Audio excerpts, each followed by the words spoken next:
Assalamualaikum warahmatullahi wabarakatuh. Waalaikumsalam warahmatullahi wabarakatuh. Sallu ala Nabi Muhammad. Barik alaih. Saya ingin kembali ke temanya adalah doa untuk bangsa. Lisan saya terlalu banyak alfanya, terlalu sering goflahnya, karena itu saya ingin muqallid kepada lisan Nabi Ibrahim alaihissalam saja yang dibaca oleh qari di awal acara tadi. Nabi Ibrahim mengajarkan kita satu doa, Rabbi ja'al hadza baladan aminah. Kita akan lihat dari doa ini betapa besar nikmat kemerdekaan dan rasa aman itu. Apa yang diminta Nabi Ibrahim? Nabi Ibrahim ini founding fathers-nya negeri Mekah. Waktu itu Mekah belum dihuni dan Nabi Ibrahim lah yang menghuninya. Apa yang diminta oleh Nabi Ibrahim ketika ingin mendirikan sebuah negeri Mekah? Dua. Satu, Nabi Ibrahim meminta Rabbi ja'al hadza baladan aminah. Meminta negeri yang aman, stabilitas nasional. Yang kedua, Nabi Ibrahim meminta warzuq ahlahu minas samarat. As-samarat maknanya adalah keberlimpahan. Tidak hanya keberlimpahan buah sebenarnya. Karena huruf alif lam pada kata samarat itu al-jinsiyah lil istighraqiyah. Keberlimpahan apa saja? Keberlimpahan sains, keberlimpahan sumber daya alam, keberlimpahan militer, keberlimpahan kohesi sosial, keberlimpahan sumber daya pariwisata, macam-macam. As-samarat, itu yang diminta. Tetapi kenapa diksi yang dipilih Nabi Ibrahim adalah buah-buahan? As-samarat, karena aghlab, karena keberlimpahan ekonomi itu paling penting sebenarnya. Jadi dua yang diminta oleh Nabi Ibrahim, stabilitas nasional dan stabilitas ekonomi. Ini triggernya. Anda boleh cek di peradaban manapun, jika tidak ada dua ini hancur peradaban. Dengan stabilitas nasional hati orang tenang, betul? Dengan stabilitas ekonomi perut orang kenyang, betul? Kenapa timbul gejolak orang marah sampai kiamat kurang sehari? Dua, perutnya lapar, pikirannya nggak tenang. Betul nggak kira-kira? Assalamualaikum. Masih hidup nggak nih? Sampai jam berapa gitu kira-kira? Sampai pagi. Ngundang apa ngontrak nih? Jadi dua yang diminta Nabi Ibrahim, stabilitas ekonomi dan stabilitas nasional. Maka negara itu, peradaban itu akan baldatun thayyibatun wa rabbun ghafur. Ini dua ini. Dua ini modal utamanya. Nah, pertanyaannya adalah bagaimana untuk mewujudkan dua stabilitas ini? Stabilitas keamanan nasional dan stabilitas ekonomi. Syaratnya dua.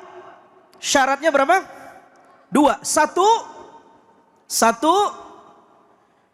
kita mesti terlibat untuk memberikan, mewujudkan rasa aman itu. Stabilitas nasional dan stabilitas ekonomi itu. Kita mesti sama-sama mewujudkannya. Begini, Nabi Ibrahim menggunakan diksi dalam doanya menggunakan kata kerja ja'ala bukan khalaqa. Apa beda ja'ala dan khalaqa? Para ulama tafsir mengatakan kalau khalaqa itu ijadu syai' minal ma'dum, menciptakan yang belum ada menjadi ada.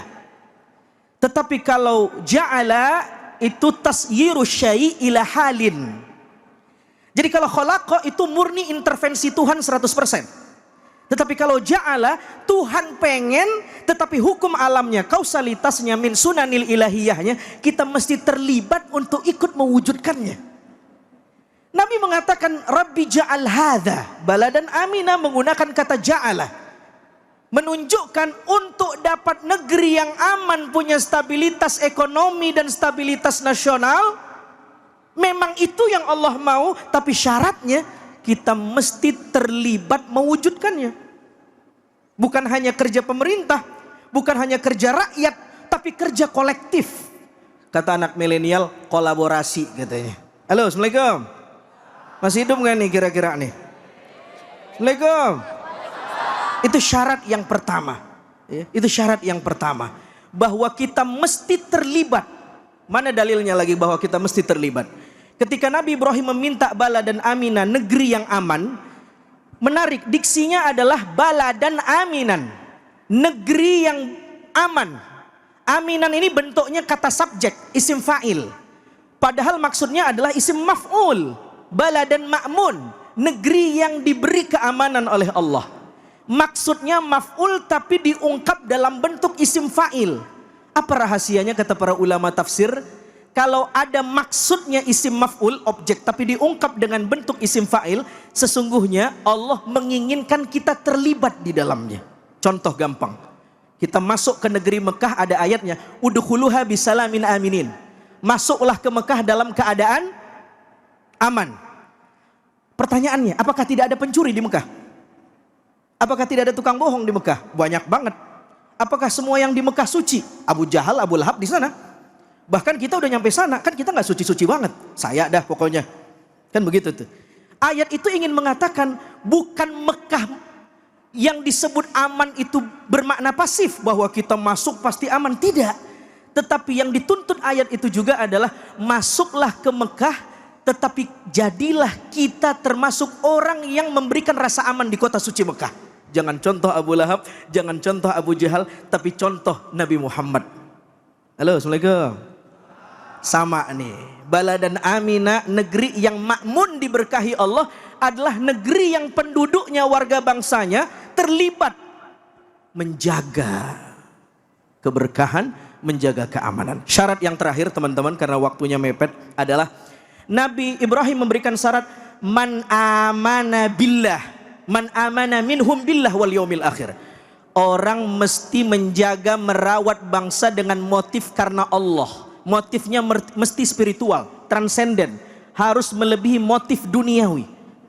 Kalau motifnya duniawi namanya cinta ananiyah, tapi kalau motifnya Allah rabbaniyah. Apa beda cinta tanah air dengan cinta kepada yang mencipta tanah air? Beda sekali. Apa beda cinta kepada penguasa dengan cinta kepada Allah yang memberi kekuasaan? Beda. Kalau cinta pada penguasa, mungkin dia berkhidmat kepada bangsa ini karena dekat dengan kekuasaan. Begitu jauh, dia tidak berkhidmat lagi untuk kemaslahatan bangsa. Tapi ketika dia cinta kepada yang memberi kekuasaan, siapa? Siapa? Siapa?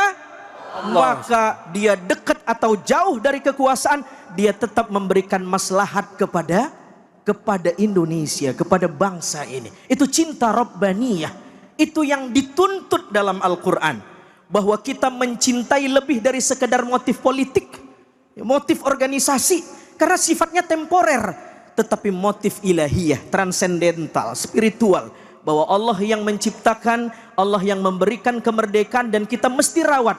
Menyakiti republik ini sama artinya kita tidak menghargai kekuasaan, kemerdekaan yang Allah titipkan untuk republik ini. Sallu ala Nabi Muhammad.